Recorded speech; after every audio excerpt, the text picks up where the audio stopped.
réuni le démarrage des activités, à savoir les rôles et responsabilités sont en place, donc les mesures organisationnelles nécessaires pour mener l'activité. Les ressources préliminaires sont mises à disposition, en particulier pour la tenue des premières réunions d'organisation. Mais surtout, dans cette phase, il faudrait que tous les acteurs soient informés et sensibilisés. Toutes les parties prenantes de la PCI devraient être informées et sensibilisées. Et il faut ici insister sur le caractère inclusif. Il ne faut pas laisser de côté une partie prenante. Alors, comment appliquer ces activités au projet d'amélioration de la protection du personnel? Il faudrait que le comité PCI, le pilier PCI de la lutte, puisse élaborer un document de plaidoyer du projet. Un document technique dans lequel on a mis les objectifs, les stratégies, les principales activités et les résultats attendus par rapport à ce projet. Nous avons fourni au pays un modèle de document et chaque pays avait tout le loisir pour adapter à ces réalités. Alors, il faut aussi ensuite faire une présentation du document au comité national élargi, le comité national qui gère la réponse à la pandémie, afin d'avoir sa validation et son appropriation nationale par le pays. C'est un projet du ministère de la Santé du pays. Évidemment, les ressources requises de préférence devraient être disponibles dès ce stade. Ça, c'est la préparation des actions. Une fois que cette préparation est terminée, on passe au stade 2. Le stade 2 consiste à pratiquer une évaluation initiale. Comme dit l'OMS, quand on prépare un projet en PCI, l'OMS demande de procéder à une évaluation inclusive de la situation en cours avec toutes les parties prenantes à l'aide d'un outil reconnu, et notamment en identifiant les points forts, les points faibles, mais aussi les opportunités, les menaces à la mise en œuvre de ces activités. Ceci consiste à faire une analyse, SWOT-analyse. SWOT-analyse. Sur cette diapositive, je vais profiter de l'expérience acquise hier.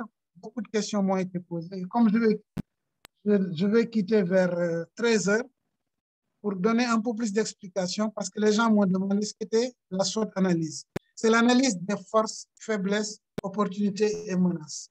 Strengths, weakness, opportunities and threats. C'est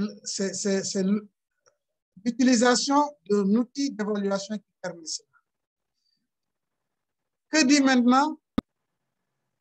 Qu'est-ce qu'il faut faire par rapport à ce projet de protection du personnel? Pour le projet de protection du personnel, il faut utiliser pour cette évaluation l'outil 3. C'est quoi l'outil 3? C'est un outil qui permet d'évaluer la situation du pays en matière de protection du personnel. C'est un outil qui va comporter plusieurs composantes pour une protection efficace du personnel. Il faut avoir un programme national. Il faut développer des stratégies multimodales de protection du personnel. Il faut investiguer les cas et les cas d'infection et les cas d'exposition. Il faut mettre en place un système de recueil des données, une surveillance épidémiologique. Il faut mettre en place une politique de dépistage précoce, de gestion des cas dans les établissements. Donc, on évalue toutes ces composantes pour pouvoir ensuite faire une SWOT-analyse. Cela va permettre d'aboutir à identifier les principales interventions nécessaires pour avoir une bonne protection du personnel dans le pays. Alors, l'ensemble de ces interventions stratégiques constituent les activités au moyen terme dans le pays. Parce que, comme on va le voir tout à l'heure, il faudra y aller progressivement. Parce que vous ne pourrez pas tout faire sur le court terme. La diapositive suivante c'est l'étape suivante, c'est l'élaboration et la mise en œuvre du plan d'action. Donc, à partir des résultats de l'évaluation initiale, il faut élaborer et exécuter un plan opérationnel qui sera basé sur les priorités, accompagné d'un plan de suivi d'évaluation. Évidemment, dans le contexte africain, l'OMS demande toujours de prioriser parce que les gaps sont importants et vous ne pourrez pas tout faire à la fois. Donc, il faut prioriser. Alors, pour appliquer cette activité à la protection du personnel, on peut désigner un groupe de travail chargé de l'élaboration des drafts ou on peut passer directement à un atelier d'élaboration directe. Mais dans tous les cas, c'est que les moyens sont très limités, aussi bien en ressources humaines, en infrastructures, en ressources opérationnelles, ce qui fait qu'on a défini au niveau de l'AFRO des exigences minimales pour la protection des agents de santé. Ces exigences minimales reposent sur la mise en place d'une surveillance épidémiologique qui sera basée sur les enquêtes effectuées sur le terrain et, si possible, un début de réformation de la santé au travail. Parce qu'en fait, il faut profiter de l'opportunité offerte par cette pandémie pour améliorer la protection des personnels contre le risque infectieux professionnel. Quand je parle de risque infectieux professionnel, je parle de toutes ces maladies infectieuses que nous avons sous forme d'épidémie ou de pandémie. Il y a le cas de la COVID-19, il y a le cas d'Ebola, etc. Mais il ne faut pas s'arrêter là, il faut faire face aux maladies infectieuses endémiques qui sont très professionnelles. Je veux parler de l'hépatite, je veux parler du VIH, je veux parler de la tuberculose, etc. Donc, à partir de ce minimum, ou en tout cas d'un plan opérationnel qui est effectué en fonction des réalités et des ressources disponibles, il faudra faire valider le draft par l'ensemble des parties prenantes, budgétiser le plan opérationnel, avoir une validation nationale et avoir une mise à disposition de ressources. Ensuite, il faut passer donc à la mise en œuvre et au suivi et évaluation.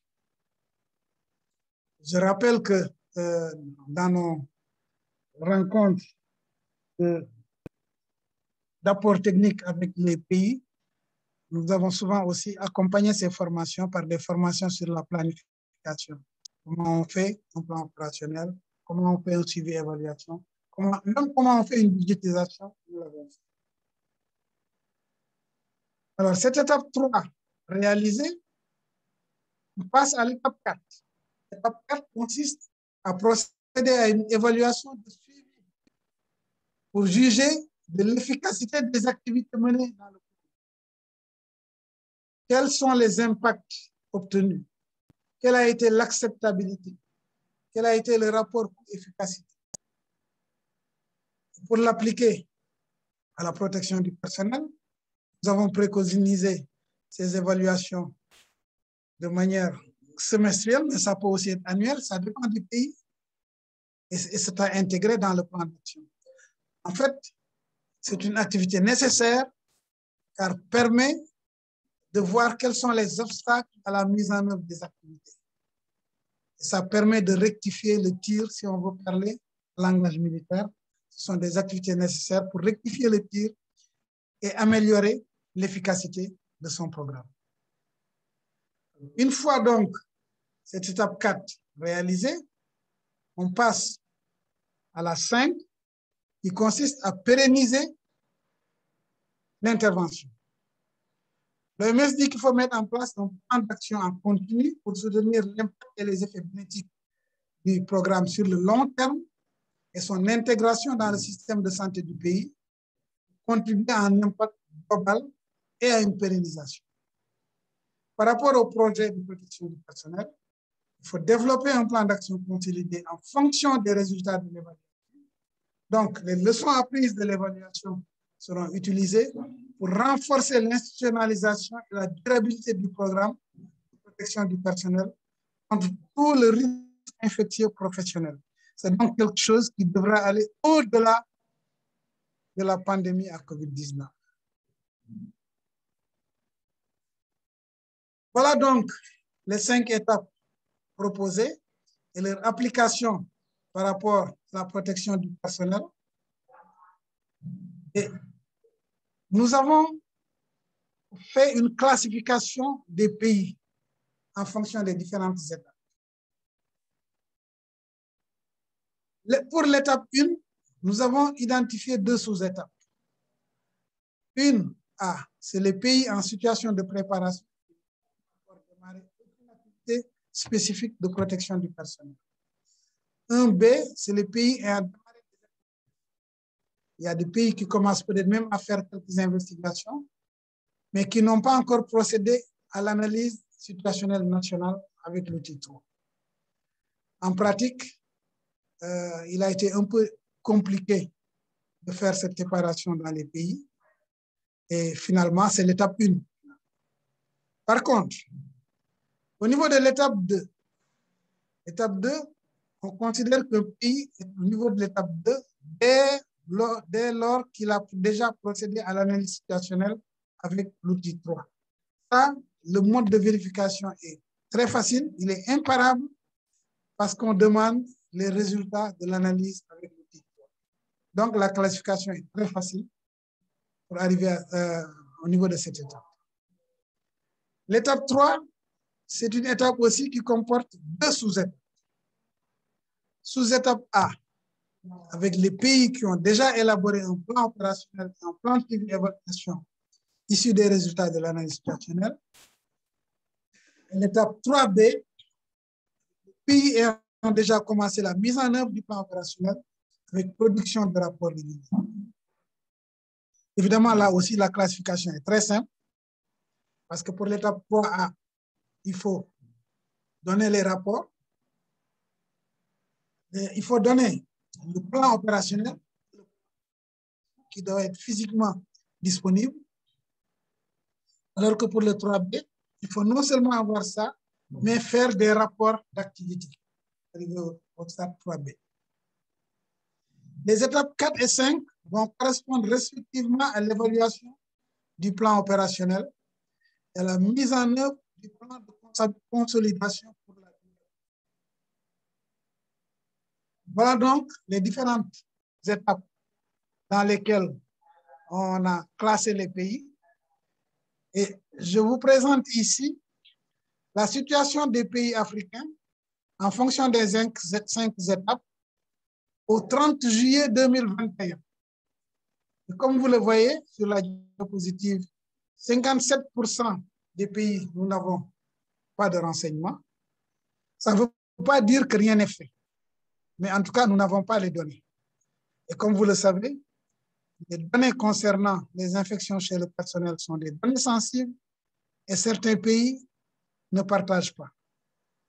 Même les données que nous avons, ce sont des données tout simplement les données de surveillance.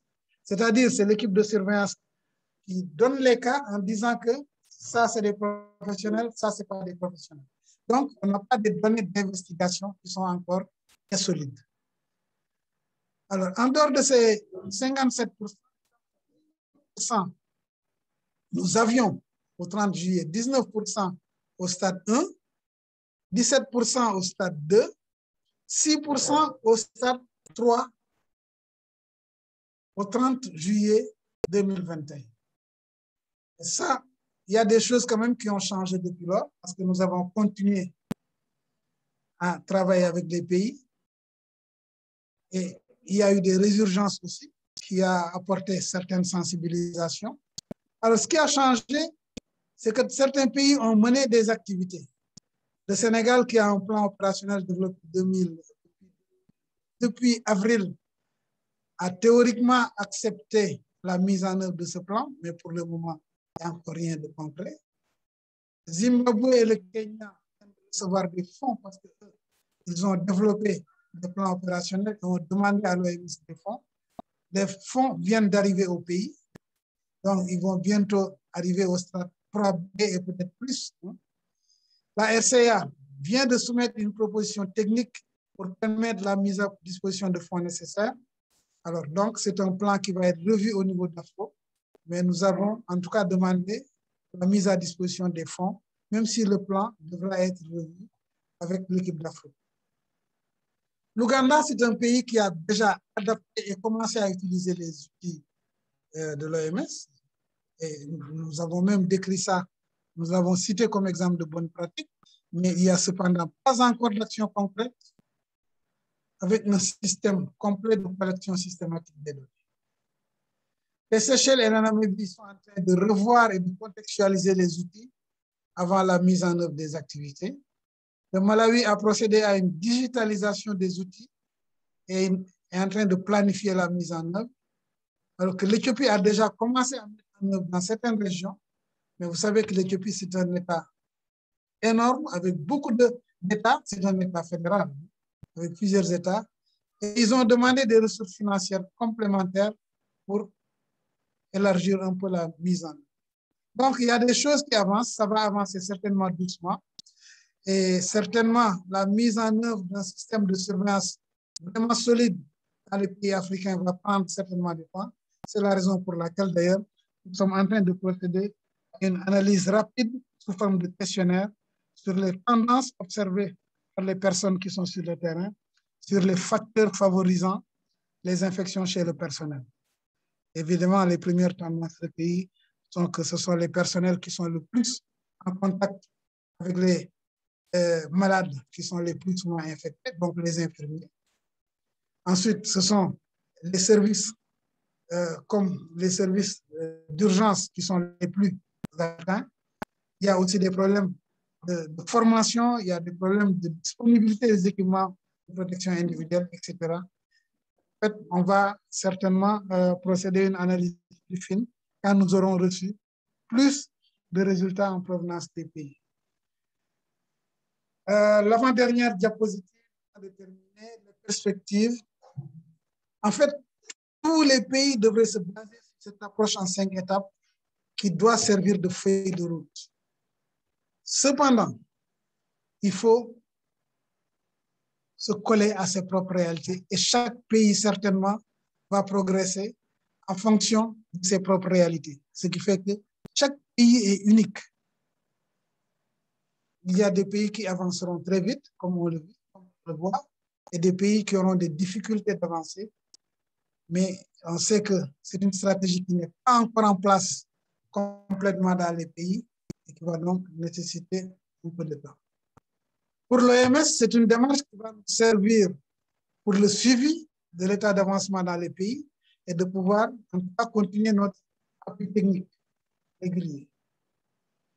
Il faut encore une fois insister sur le fait qu'il s'agit d'une intervention stratégique qui est prioritaire aussi bien pour l'OMS que pour les pays.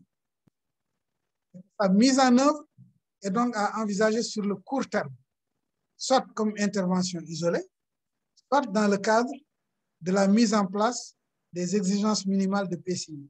Et comme vous le savez, nous avons un projet d'institutionnalisation de la PCI dans les pays, en commençant par la mise en place des exigences minimales de PCI.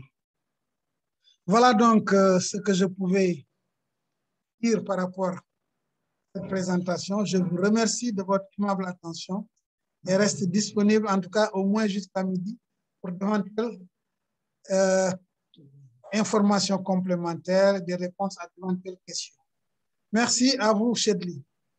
Merci bien, merci professeur Boubacar, merci chers collègues, vraiment c'est pertinent et de nouveau je lance le message pour les collègues participants. On a presque, au début c'était presque 90 participants. Alors s'il vous plaît chers participants, veuillez soumettre vos questions à la rubrique là, l'icône en bas, Q&A, questions et réponses. Alors s'il vous plaît, veuillez soumettre vos questions là.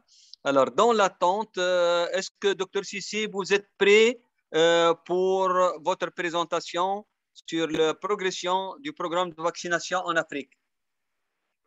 Oh, oui, oui, oui. Au fait, professeur Chedli? Oui, s'il vous plaît. Donc, je dois laisser la situation épidémiologique ou je peux commencer par la situation épidémiologique. Faites-le deux, s'il vous plaît. Partagez votre écran et vas-y, s'il vous plaît. OK, merci beaucoup, professeur. Je vous en prie, je vous en prie. Chers collègues panélistes, vous êtes les bienvenus. Patientez-vous. Docteur Bissot, docteur Valérie, on a notre collègue Anthony aussi avec nous dans l'attente de la présentation de notre collègue Africa CDC, docteur Cissé. À vous la parole, docteur Cissé. OK, merci beaucoup, professeur. Je vous en prie. Okay. Laissez-moi partager mon écran. Okay.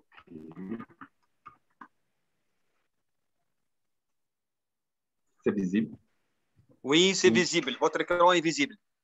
OK, merci beaucoup.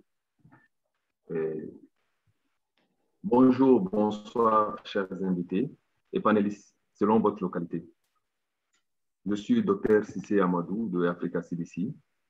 Aujourd'hui, nous allons passer en revue la situation épidémiologique de la COVID-19 au cours des 4 dernières semaines.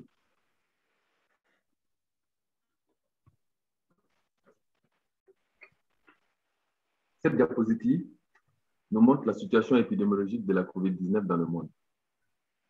La carte à votre gauche montre la distribution, à la gauche de votre écran, montre la distribution des cas de la COVID-19 par pays à travers le monde. La couleur la plus foncée indique les pays qui ont rapporté plus d'1 million de cas depuis le début de la pandémie en janvier. Le panneau de droite est une courbe épidémique montrant la tendance des cas de COVID-19 rapportés quotidiennement par les 6 zones géographiques de l'OMS. La région Europe en vert et la région Amérique en jaune sont celles qui ont signalé le plus grand nombre de nouveaux cas par jour. Et au cours de la dernière semaine épidémiologique, près de 4 millions de nouveaux cas ont été signalés dans le monde. Ces 2 régions ont représenté à 87% de ces cas. L'Afrique en rouge foncé a représenté 3,4% des nouveaux cas signalés au cours de la semaine dernière et 3,6% de tous les cas de COVID signalés dans le monde.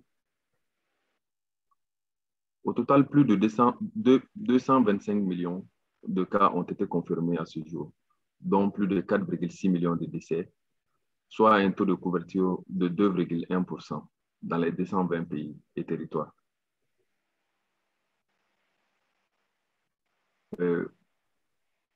À gauche,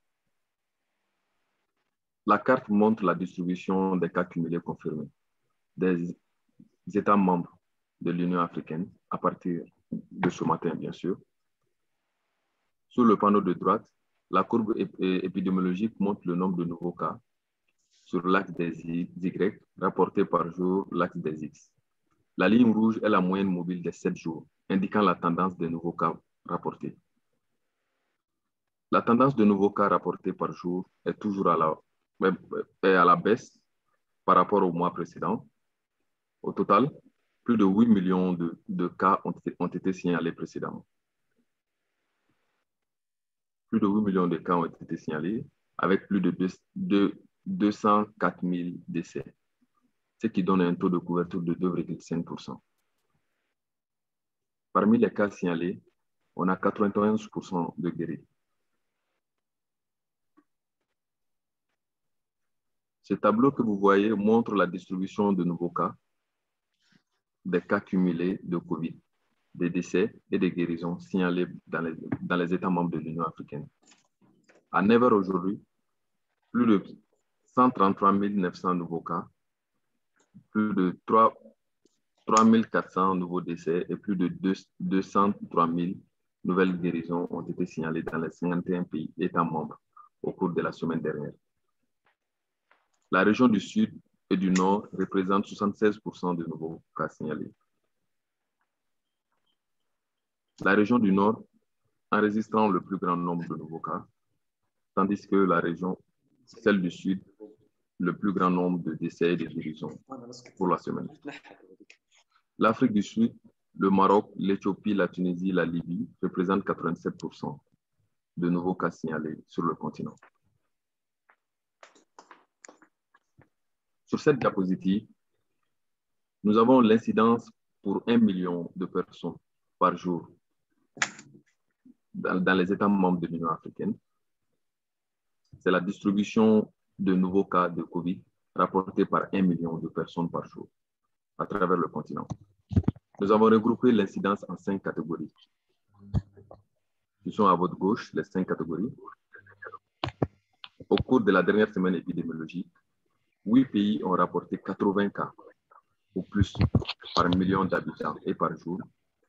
Il s'agit de l'Eswatini, l'Afrique du Sud, Sao Tomé et Principe, du Cap-Vert, de la Libye, du Botswana, de la Tunisie et des Seychelles. Ici, si on examine les tendances du mois dernier pour le continent à travers ce graphique, nous voyons le nombre de nouveaux cas de la COVID-19 sur l'axe des Y, signalés par semaine sur l'axe des X pour les 4 dernières semaines. Au cours de ces 4 dernières semaines, le nombre de cas de la COVID a diminué à moyenne de 14% chaque semaine. Ici, lorsque nous examinons les tendances de nouveaux cas au cours du mois dernier, pour les 5 régions de l'Union africaine, chaque panneau de cette diapositive montre le nombre de nouveaux cas de COVID. Sur l'axe des Y, signalé au cours des 4 dernières semaines, axe des X, dans les 5 régions. La ligne rouge et noire montre les tendances de la variation en pourcentage de nouveaux cas de la COVID par semaine.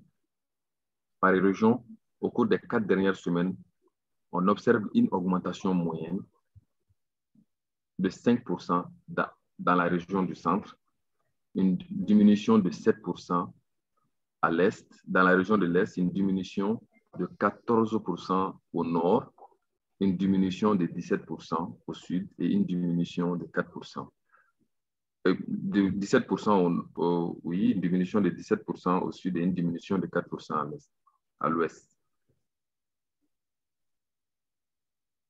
Depuis le mois dernier, nous observons une tendance soutenue à la hausse du nombre de nouveaux cas signalés par semaine dans 5 pays, c'est-à-dire 9% des États membres indiqués sur la carte à droite.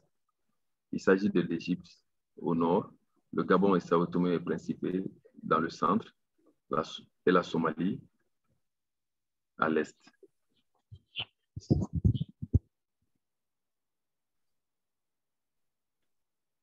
Les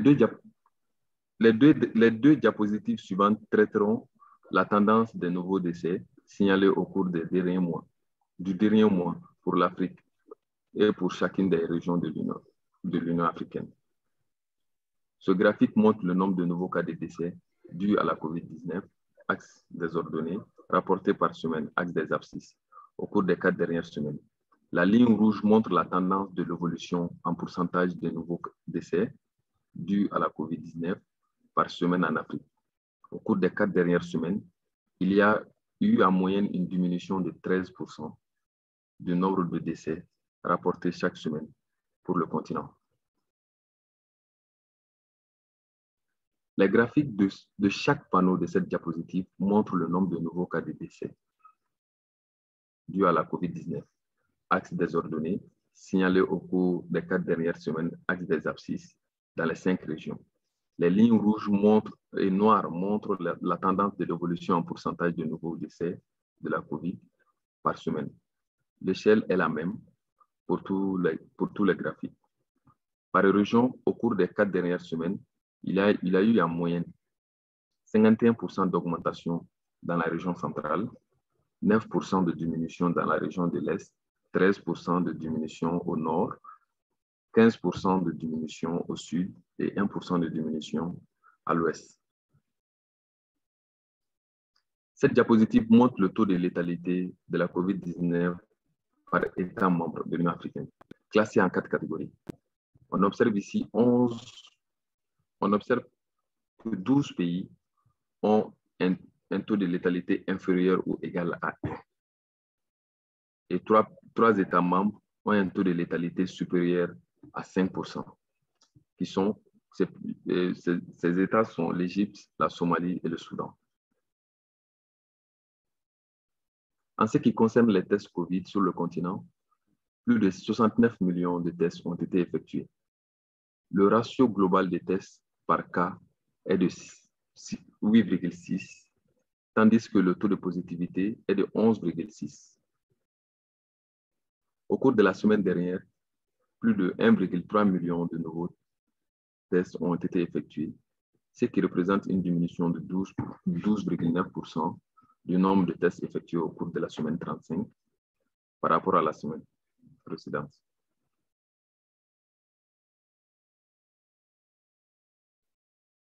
Si l'on observe la positivité des tests des États membres, par État membre de l'Union africaine au cours de la semaine épidémiologique écoulée, on voit que 12 États membres ont une positivité inférieure à 3, tandis que 5 pays ont une positivité supérieure ou égale à 12. Nous n'avons pas d'informations de laboratoire pour 18 pays durant cette semaine. Et je vous remercie pour votre aimable attention. Professeur, si je peux passer directement à la vaccination.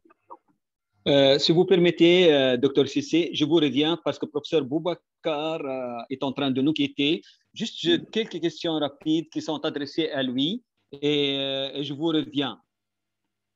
D'accord? Ok, bien sûr, professeur. Merci. Merci bien, docteur. Je vous reviens. Professeur Boubacar. Oui, je vous écoute.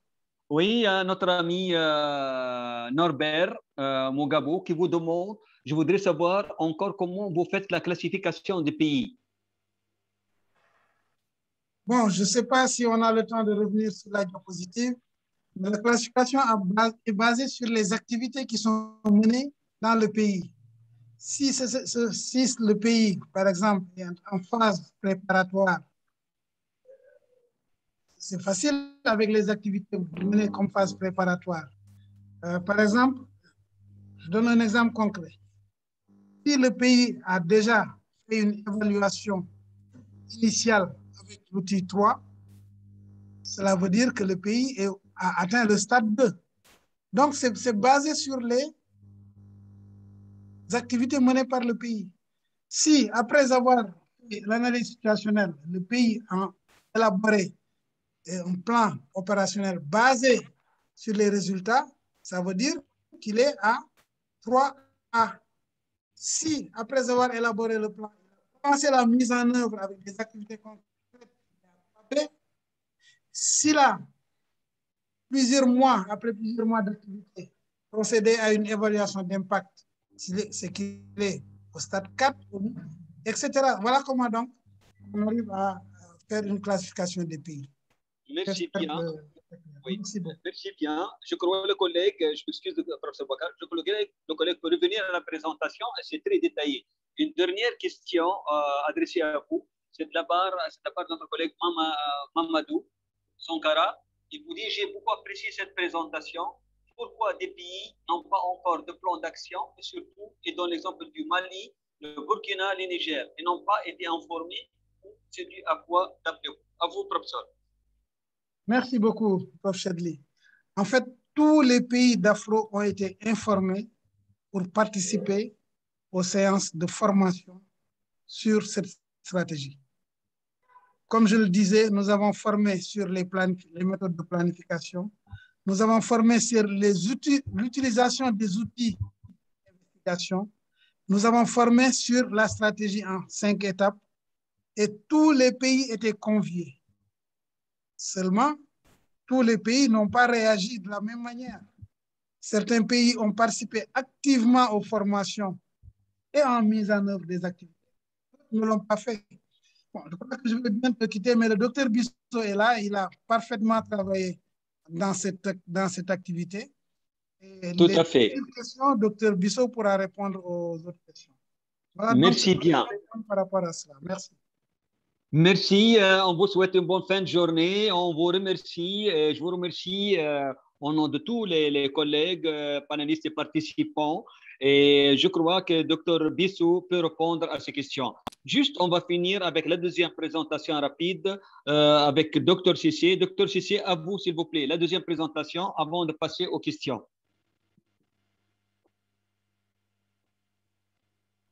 Merci beaucoup, professeur.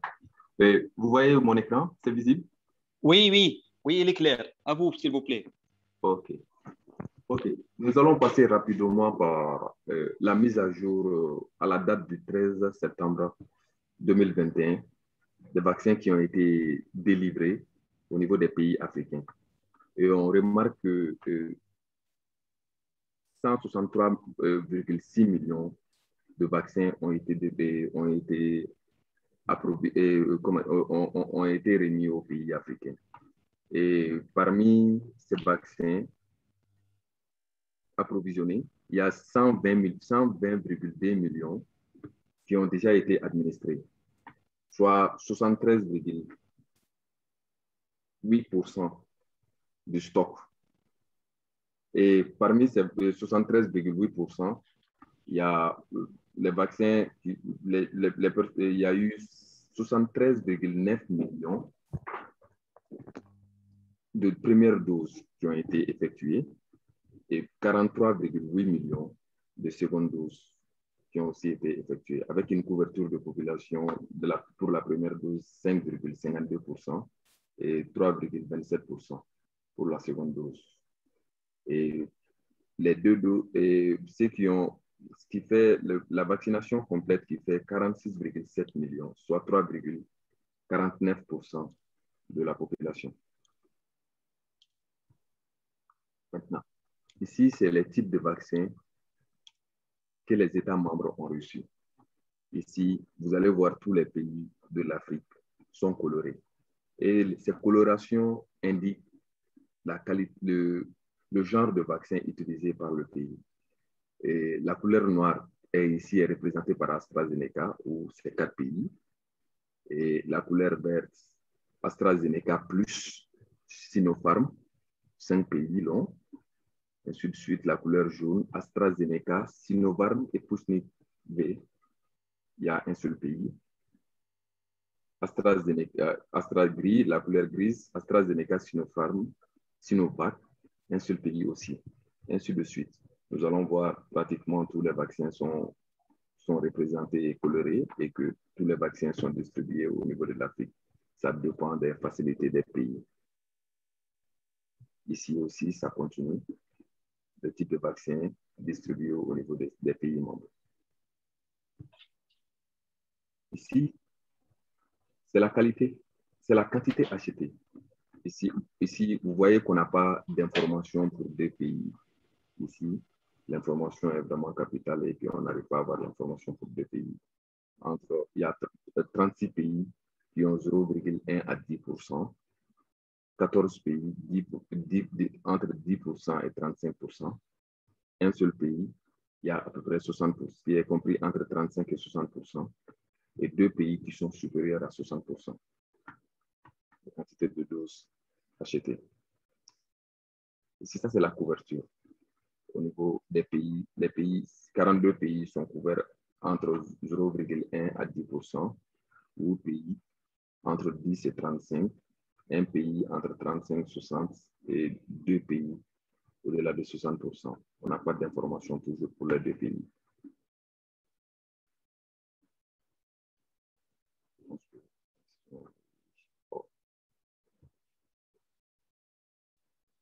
Toujours, concernant le total des vaccins, il y a des pays qui ont 3 pays qui ont entre 1 et 50 000 doses, 30 pays entre 50 000 doses et 1 million de doses, 17 pays entre 1 million et 10 millions de doses, 2 pays entre 10 millions et 20 millions de doses, et un pays qui est au-dessus de 20 millions de doses.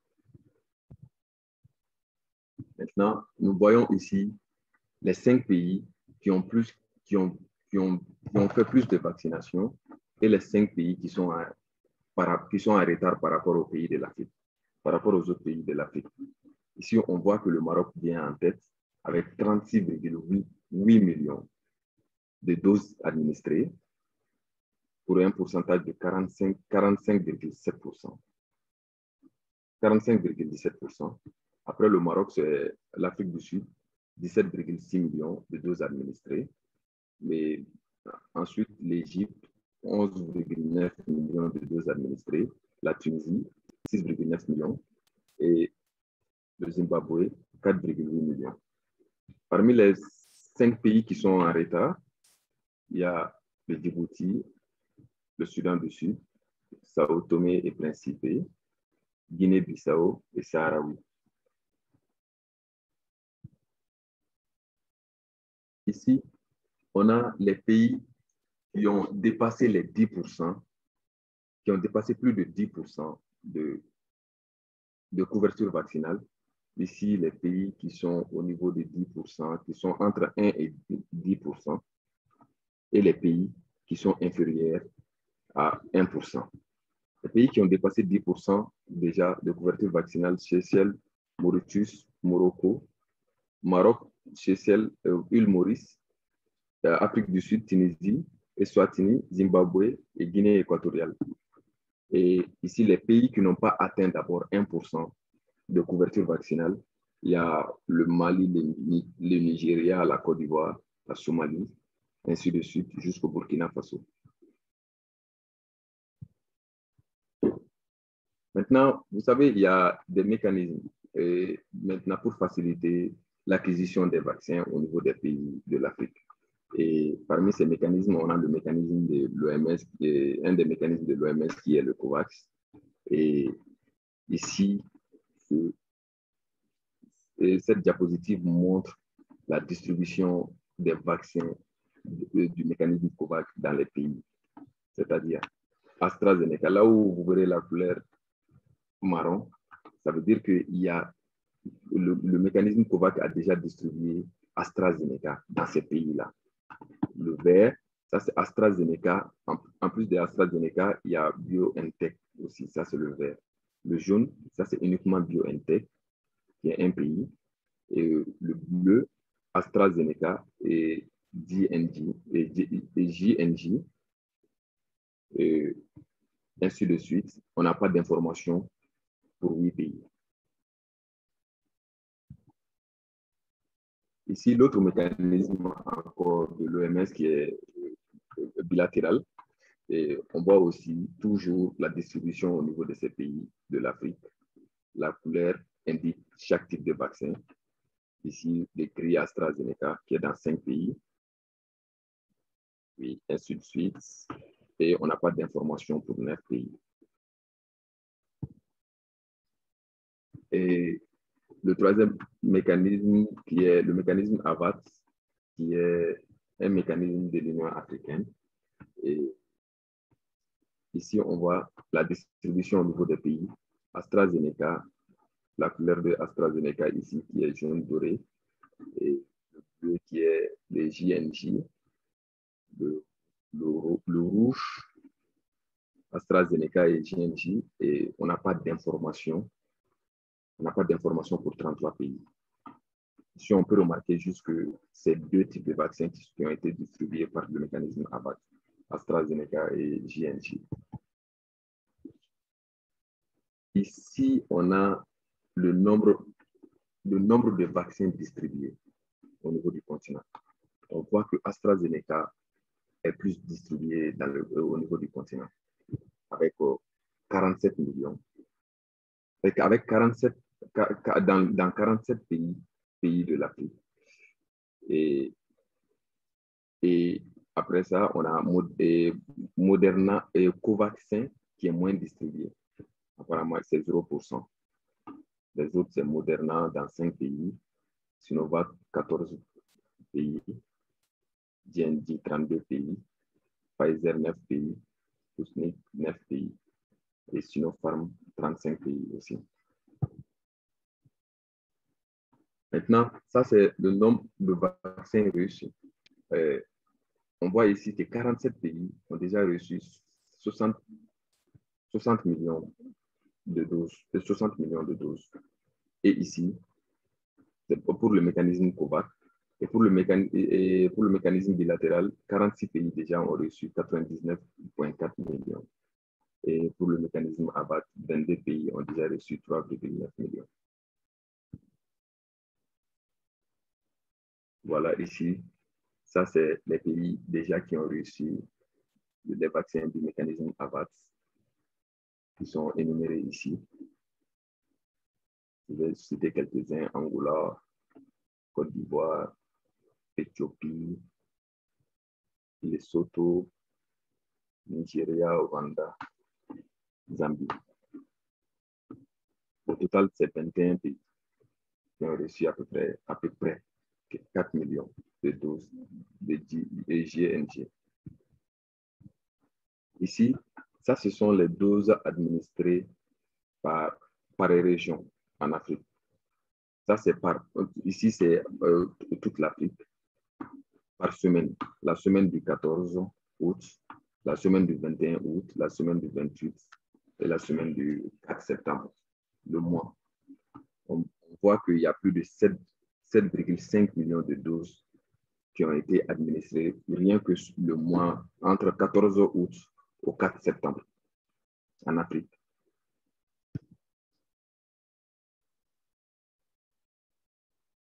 Le premier, ça c'était pour la première dose. Et ici, pour la deuxième dose, on a plus de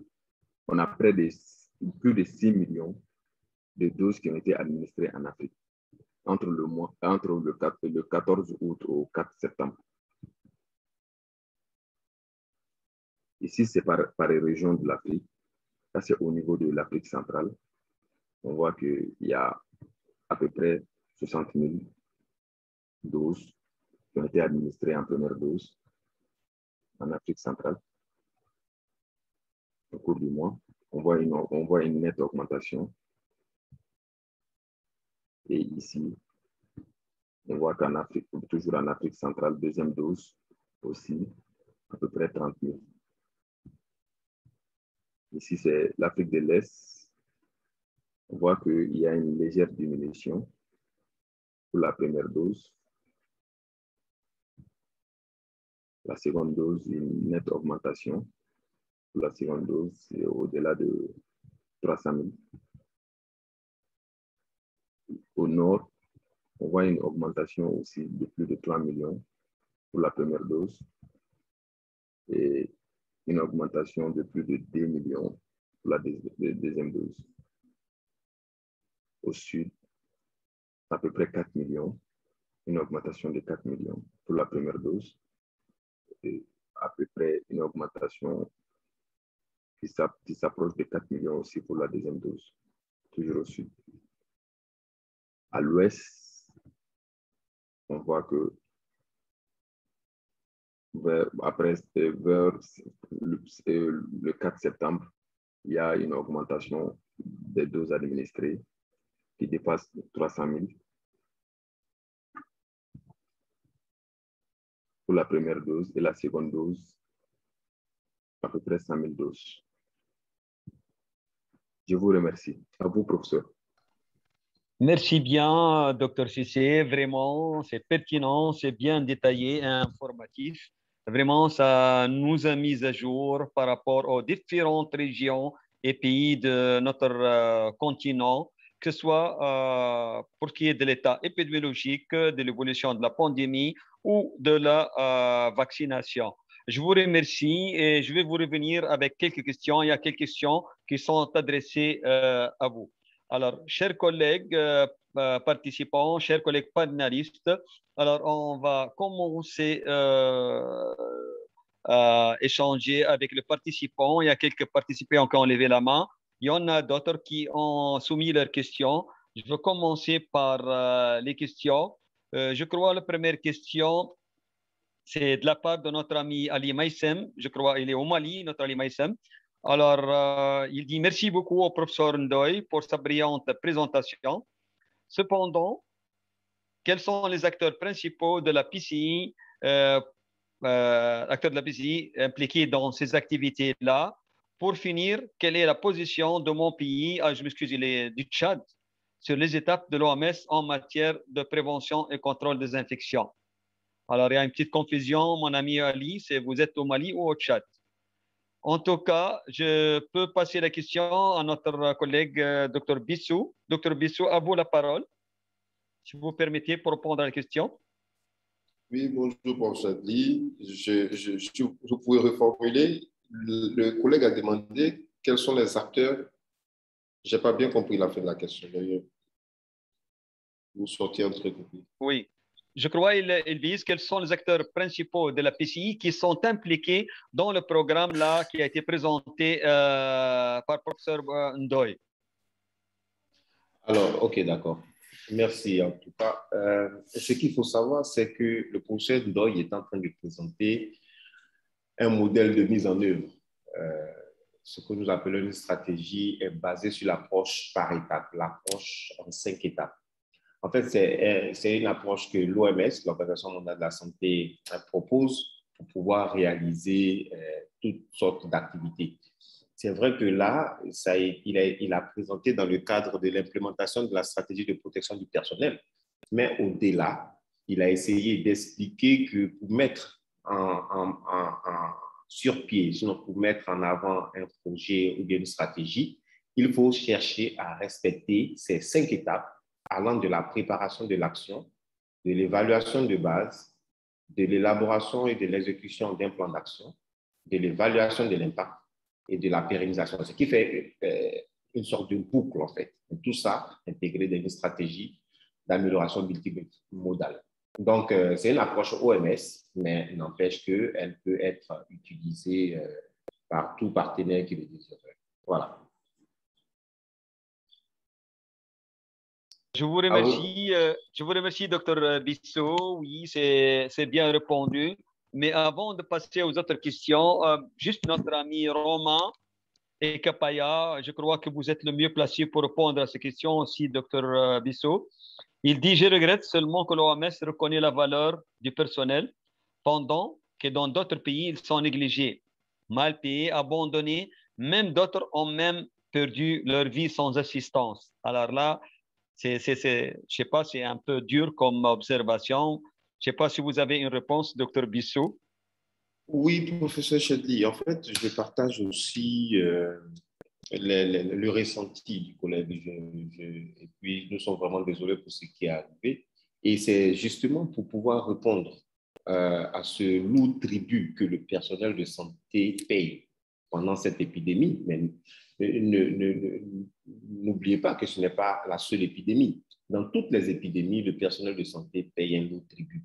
Et en tant qu'experts PCI, nous avons l'obligation de protéger le personnel de santé. Et c'est dans cette optique-là que cette stratégie de protection du personnel de santé, comme l'a dit le professeur Boubacar, a été proposée par l'OMS, le volet PCI de l'OMS, et les pays ont été invités à pouvoir mettre en place cette protection du personnel.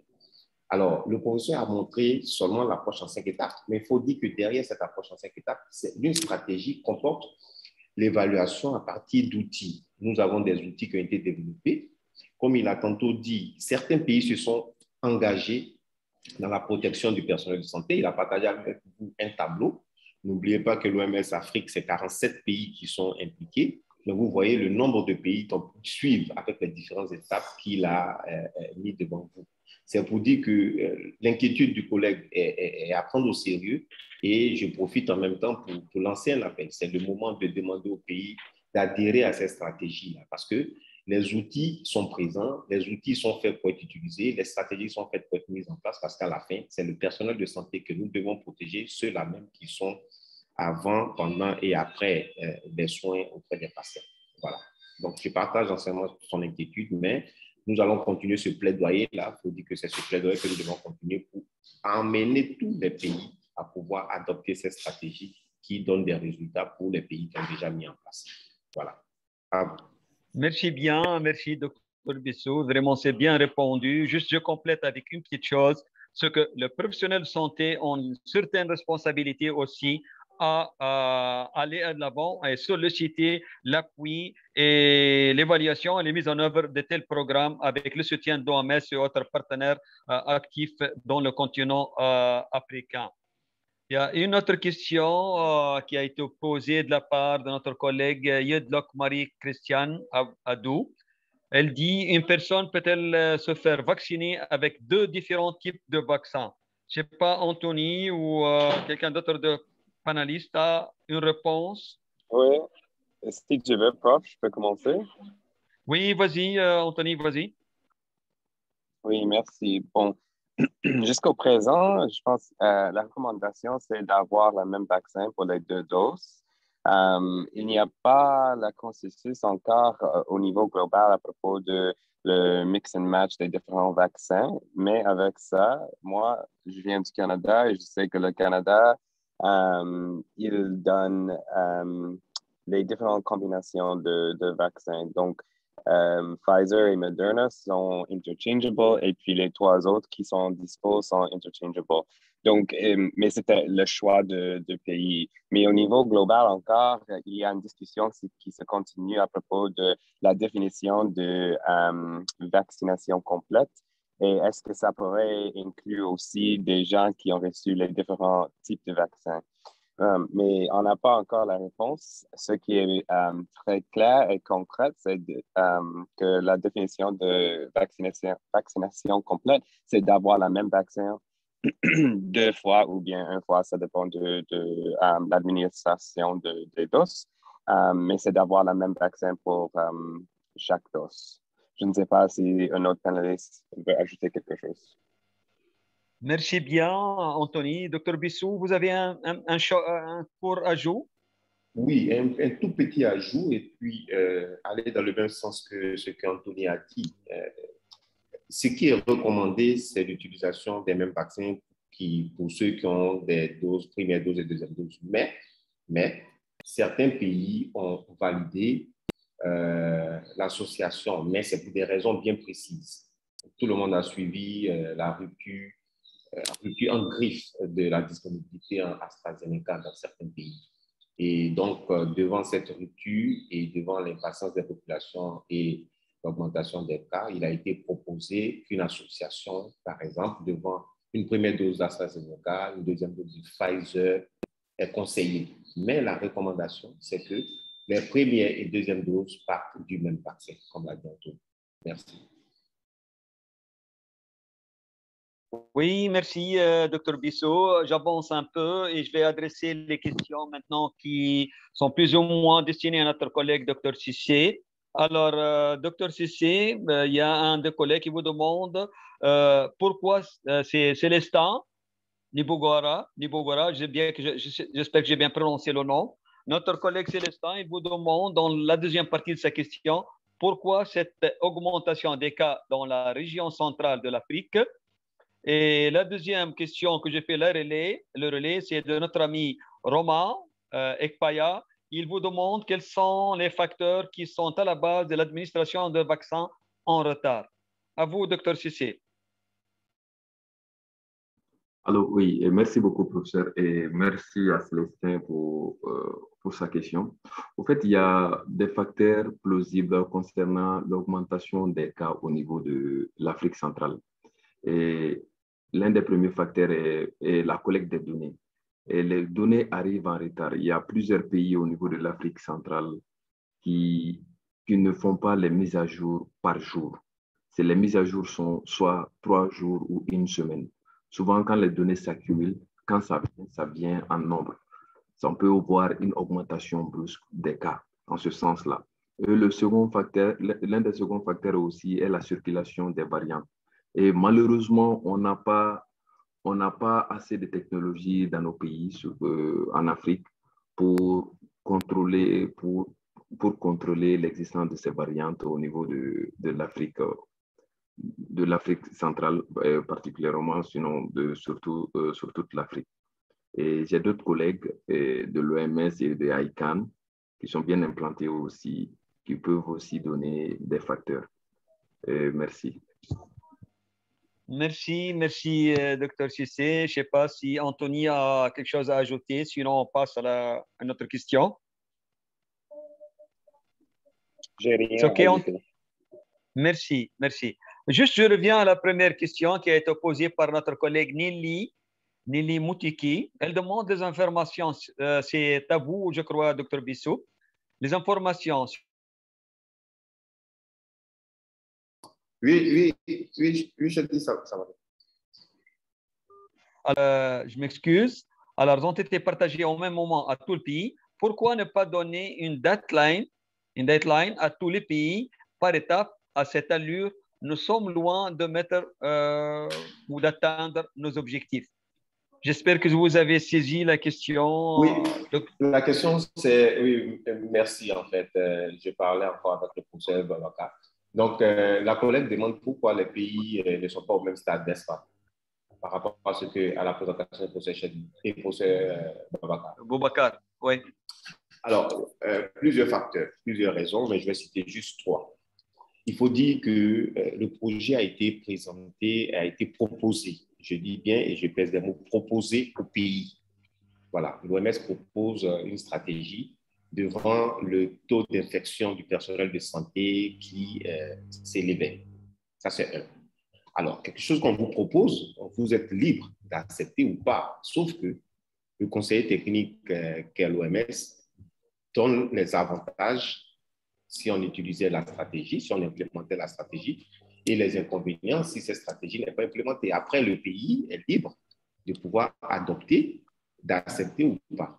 Mais ce que nous avons constaté, c'est que les pays, premier constat, c'est ce que l'autre participant a noté, c'est des personnels de santé qui n'est pas suffisamment protégé, selon ses propos, parce qu'il n'y a pas de visibilité en termes de stratégie de protection. Ça, c'est un.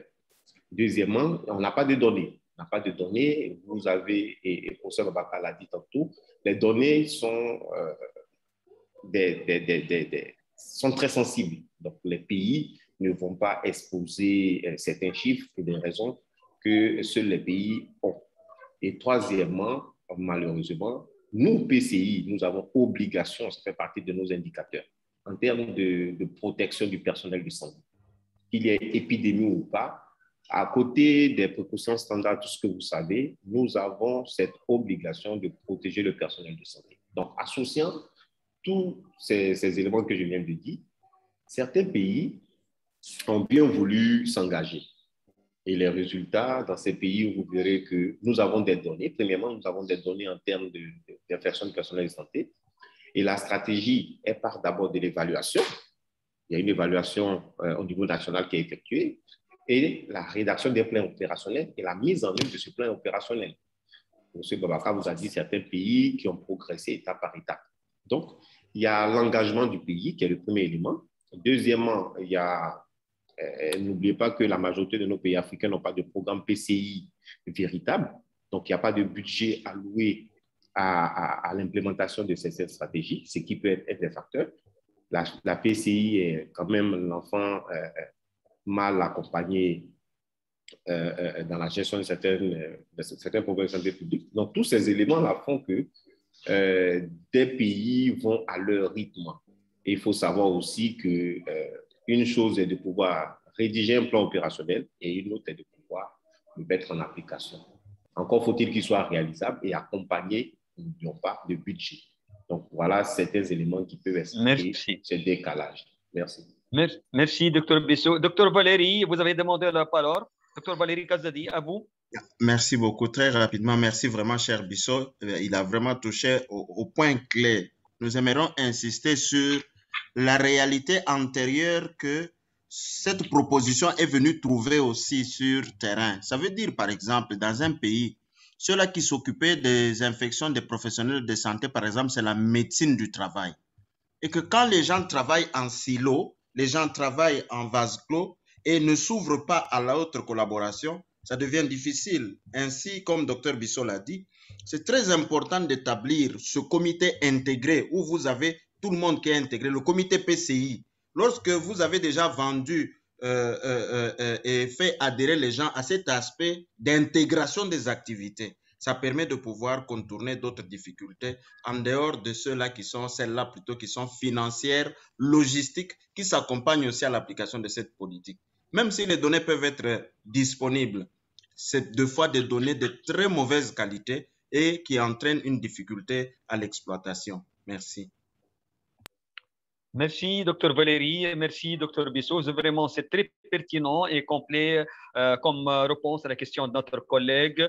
Alors, juste notre ami Bamouri Baro, il demande s'il peut avoir l'outil 3 dont parle le professeur Boubacar. Oui, vous allez avoir cet outil-là, soit partagé directement par le collègue Africa CDC sur votre boîte email, et je vais le partager moi-même avec mes collègues sur notre équipe, le groupe là, sur le groupe Telegram. On va le partager sur le groupe Telegram. D'accord? Alors, je passe à une autre question. Alors, il y a un spectateur anonyme. Je suis désolé. Il dit, je suis camerounais. Je voudrais savoir pourquoi le gouvernement ne communique plus les informations sur cette pandémie.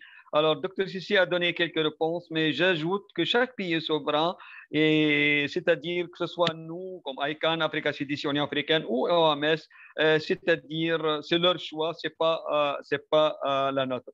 Il y a notre collègue Mamadou Sonkara qui demande, merci Dr Sissi pour les mesures de vaccination. Quelle est la méthode collecte de ces informations et pourquoi les données sur le vaccin et vaccination de certains pays ne sont pas disponibles?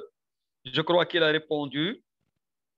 Notre collègue Naomi Mukona, il dit, moi, je veux comprendre si c'est sur la base de quels critères les approvisionnements de vaccins se font pour tel ou tel pays. Autrement dit, est-ce que c'est le pays qui fait le choix de tel ou tel vaccin ou il y a des critères? Docteur Sissi, avez-vous une réponse? Oui, au fait, je vais juste ajouter quelque chose sur ça et peut-être je serai complété par mes autres collègues. Et pour la vaccination, très souvent, c'est les pays postulent. Les pays postulent l'initiative COVAX. On demande au pays de postuler et le pays va postuler. Mais le choix du vaccin dépend surtout de l'initiative, surtout.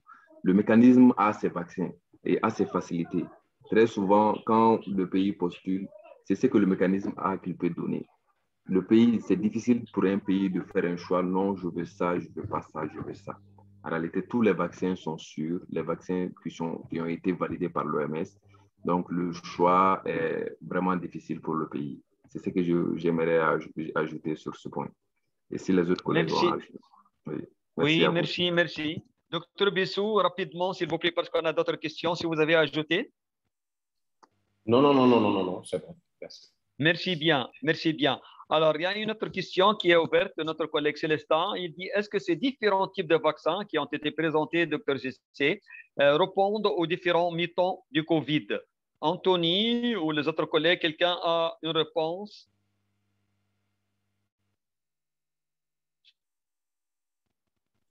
Je laisse bien sûr cette question à l'OMS. Oui, vas-y. À Dr Oku. Mon cher ami Dr Oku. Docteur Bissot? Est-ce que les différents types de vaccins? Oui, allez-y. Oui. Non, la question, allez-y. On était en train de poser la question de savoir si les différents vaccins proposés par l'initiative COVAX sont donc efficaces sur les différents types de variants. Nous disons peut-être tout de suite, les amis vont compléter. La réalité de fait, c'est que les vaccins qui sont proposés sont en général actifs ou effectifs sur les différents types de mutants qui ont été donc proposés. Et il y a des études qui sont en cours pour l'un ou l'autre type de vaccin. La vérité qui est là, c'est que chaque pays se décide aussi en fonction des réalités qu'il a. Je donne l'exemple de l'Afrique du Sud, qui a dit par exemple que on n'allait pas distribuer AstraZeneca parce qu'AstraZeneca n'était pas effectif sur un type de variant qui avait ici, donc, ou qui est en Afrique du Sud. Et ils se sont tournés vers le Johnson & Johnson et en train d'utiliser aussi un deuxième type de vaccin. La réalité de fait, c'est qu'il y a des données et des politiques qui sont respectives à chaque pays et chaque pays se positionne en fonction de ses relations et donne des justifications en fonction de ce qu'il a comme politique. Mais en général, ce qui est offert par l'initiative COVAX est efficace sur la plupart des mutants qui sont ou des variants qui sont là. Merci. Oui, je suis tout à fait d'accord avec vous. Je sais pas, merci, docteur Valérie, pour la réponse. Est-ce que le collègue panéliste ont quelque chose à ajouter? Non, je crois que Valérie a tout dit. Merci. Merci, Dr. Bissot. Bon, il y a une autre question qui est un peu technique d'un spectateur anonyme. Il dit merci pour les présentations. Quelle attitude adopter lorsqu'on a reçu qu'une seule dose de vaccin et qu'on attrape le Covid avant la date planifiée pour la seconde dose de vaccin? Oui, chers collègues, est-ce qu'il y a une réponse à notre ami?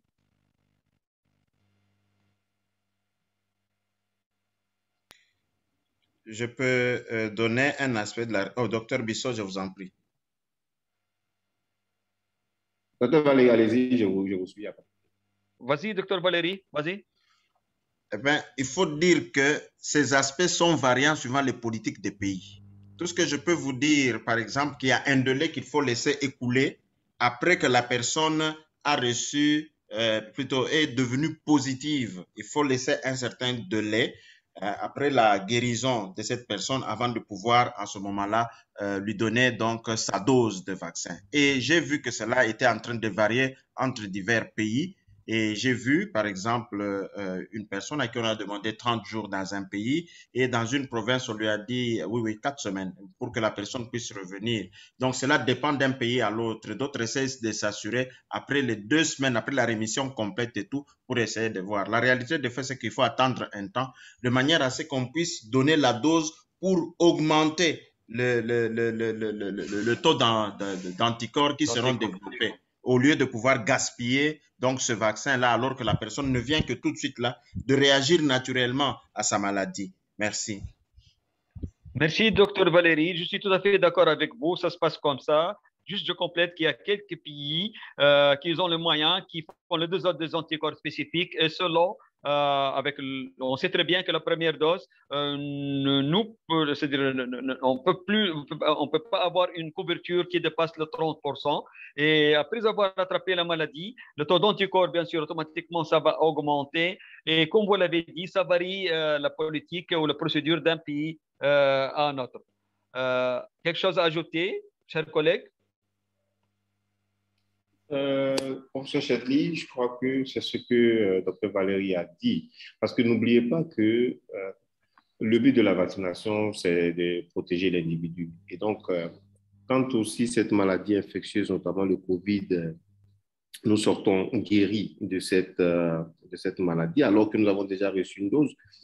Et il y a un thème qui est très important qu'a dit Dr Valérie. Il ne suffit pas de courir tout de suite à aller faire une injection au risque de gaspiller, de griffer les doses. Nous avons déjà reçu un certain nombre d'anticorps avec la première dose. Nous avons malheureusement contracté la maladie et notre guérison va faire augmenter encore nos anticorps, notre système immunitaire. Donc, il y a un certain délai et il est pays dépendant. Il y a ce qui est recommandé, mais après, chaque pays a son comité scientifique qui s'assoit. Et il y a un délai qui est établi avant l'administration de la deuxième dose, comme recommandé. Merci. Merci. Juste, je veux permettre à un collègue qui est en train de lever la main. C'est Yedlok Marie-Christiane qui veut poser sa question verbalement. Oui, à vous, Marie-Christiane. Désactivez votre micro et vas-y, posez votre question. Non, bonsoir, professeur. C'est une ancienne main. Bonsoir. Vas-y, s'il vous plaît. C'est juste une ancienne main. Allô, vous me percevez?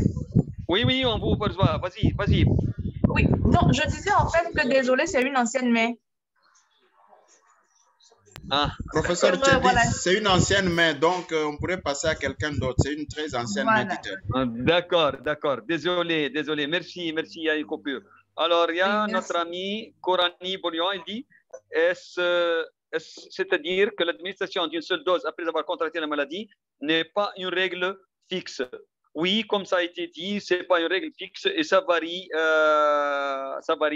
d'un pays à un autre selon le protocole et l'autre. D'accord. Alors, on passe à une autre question.